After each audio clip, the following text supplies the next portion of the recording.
సౌందర్యలహరి 23వ శ్లోకం. త్వయా హృత్వా వామం వపురపరితృప్తేన మనసా శరీరార్ధం శంభోరపరమపి శంకే హృతమభూత్ యదేతత్వద్రూపం సకలమరుణాభం కుచాభ్యామానమ్రన్ కుటిలశశిచూడాలమకుటం. ఈ శ్లోకం ముఖ్యంగా శివుడు మరియు శక్తి ఒకటేనని, వారిద్దరి మధ్య భేదం లేదని చెబుతుంది.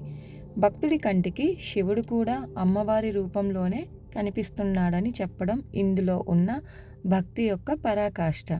ఇప్పుడు భావం చూద్దాము. సాధారణంగా శివుడిని అర్ధనారీశ్వరుడు అని పిలుస్తుంటాము.